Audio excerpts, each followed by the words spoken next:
Okay, greetings and salutations. I was just been watching one of Skeggy Cruise's videos, embarrassing stories, and I thought I'd share a couple of my own. Many moons ago, when I lived down in Dorset in Poole, I used to be a bit of a rock jock, as in rock climbing. So the main area we used to go climbing to was Swanage. If I wasn't teaching, then I'd go off on my own and climb, especially in the summer.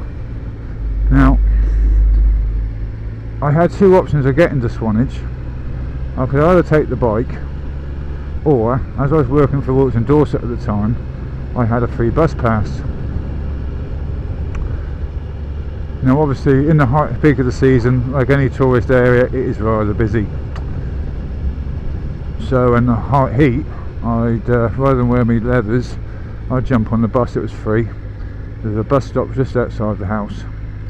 So I could either go to Swanage and then walk up to Darkstone Head, or any of the quarries areas around that way, or I could catch the bus to Sandbanks and then go on the chain ferry and walk. Now, the Swanage area is predominantly limestone. However, just above Studland Beach there's a place called Aggleston Rock, which is sandstone. It's just one big rock in the middle of a heath, and you could go on a foot passenger on the ferry. It was busy. Go on a foot passenger on the ferry, walk along Studland Beach up to Studland Heath and go climbing there.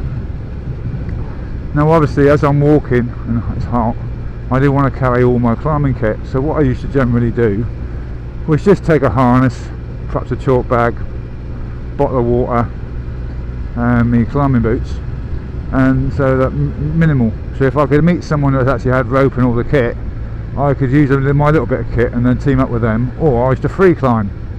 Now free climbing is where you don't use a rope, you just climb straight up, perhaps a chalk bag, but that's it. Anyway, when I'd finished climbing, I could have two options. I could either go into Swanage and catch a bus back, have a beer in Swanage, or walk back across the chain ferry to Sandbanks and go back home that way. Now Studland Beach is halfway along it. It's basically a naturist beach, a nudist beach. So I generally used to just wear shorts and a t-shirt, and if I've been climbing all day, I could see the Studland, I could see the Isle of Wight, great bouldering, really nice, good at sandstone, practicing my moves, etc. And I'd just wander down to Studland Beach, perhaps grab an ice cream, and if I was hot and sweaty, I'd go for a swim. Now, of course, I am a great believer in travelling light, so I never used to bother with a swimming costume. I used to go to the beach, strip off, go for a swim, come out, dry myself off, and amble off to the chain ferry, jump on the bus, go back. And I used to do this quite regularly. And anyway, I got to know a couple with their children, older couple. They had a teenage daughter and teenage daughters at the time, and these guys were naturists. So, you know, say hello, pass the time of day, whatever, and then just carry on and whatever. Didn't know their names.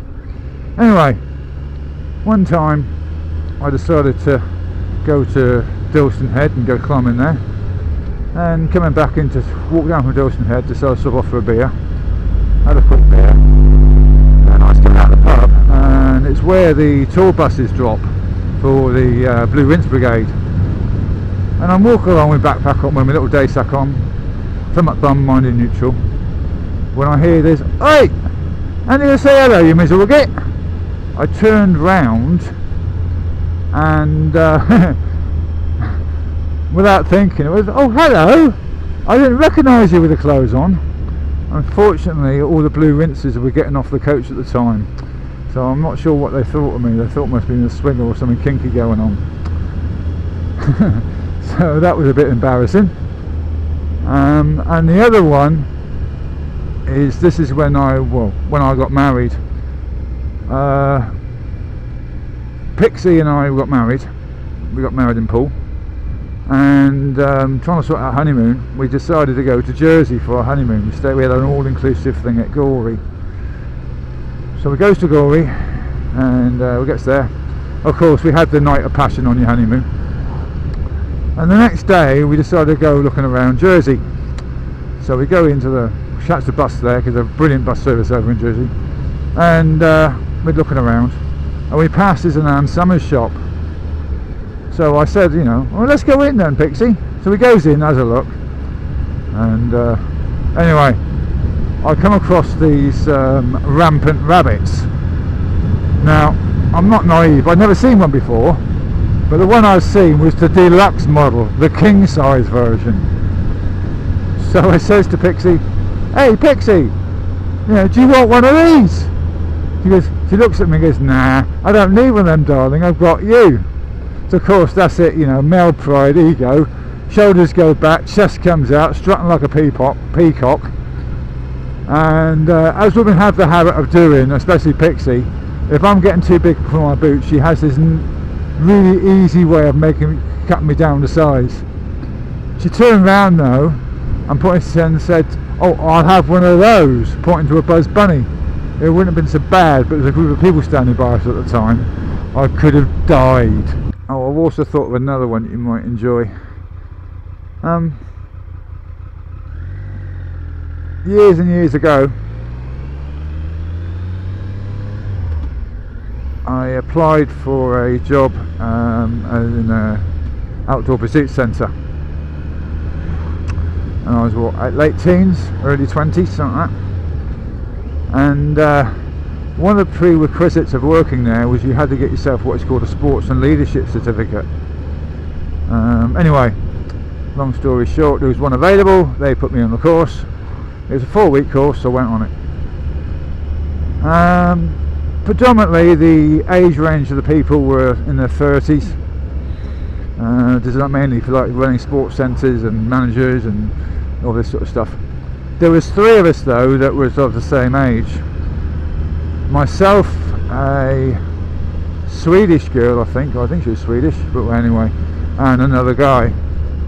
Now, this girl was very, very nice.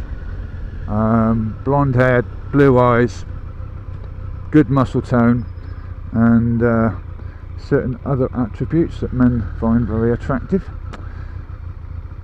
Anyway, she was staying down at Sandbanks on Daddy's yacht, and she was a keen sailor. Unfortunately, and I was very interested in this young lady, and obviously I had the bike, and this other guy that was interested had a Mark II Escort, all buoyed up, etc. So I was at a slight disadvantage. Anyway, I turned on the Stinky charm, and you know, got to know her, got to be friendly. And anyway, I managed to turn around and said, look, you know, if you fancy taking a sailing sometime, I'd be loving to learn. So this went on for about 4 weeks, but you know, whatever. And on the Friday, when we finished the course, then the plan was to go away for the weekend, go sailing around Poole Harbour, me and her have a weekend on the boat, fine. On the Thursday before, a mate of mine had got some tickets to see, I think it was Wolfsbane at the time, which was actually based in, they was actually playing in Mr. C's, which is up at the bus station, basically a biker bar. So of course, I goes back over there, gets me on my leathers, goes down there, and listens to the band. There was a young lady that I was dancing with, or headbanging with, and me being the perfect gentleman, offered her a lift home. She had her leathers and she had her helmet, so not a problem, she was back on me. Anyway, rock music, alcohol, leathers and bikes can make a great aphrodisiac. Well, this lady asked me if I fancied staying the night, which I did. Anyhow, woke up the next morning after a few hours sleep, quick jump in the shower, off I went. Grabbed a t-shirt, clean t-shirt from home, and my back was a bit sore, but I didn't really think much of it. So he goes to the youth club, where we was doing the course, and did the things. And obviously we're running around, we're sweating, we're playing volleyball, etc. So we're doing all the physical stuff. And I was just wearing a white t-shirt. Well, the last piece we started to do this, the last part of the thing, we didn't have enough of the tabards. So one bright spot said, "Oh no, what we do? The guys will take their shirts off. We'll have the skins, and the other ones can have the, have the tabard things to see what teams we're on." Great. Of course, Stinky just rips his t-shirt off, and I felt something rip. Didn't think anything of it. Carried on. Well, this girl that I was interested in looked at my back. Well, at least noticed my back, and it was like, "Oh, Stinky had a good night last night, didn't he? I'm surprised you got the energy to run around." Of course, the young lady I'd spent the night with had been rather passionate, and I had scratch marks, deep scratch marks, all the way down my back.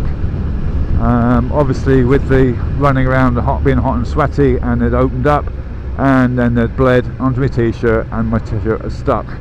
When I took my shirt off, everybody could see all these scratch marks on my back. Needless to say, I didn't go sailing. Anyway, if you've got any and you want to share them, please do. Anyway, I'll just carry on with this little bimble, enjoying the sunlight, and you all take care and ride safe. Ta-ta for now. This is Stinky.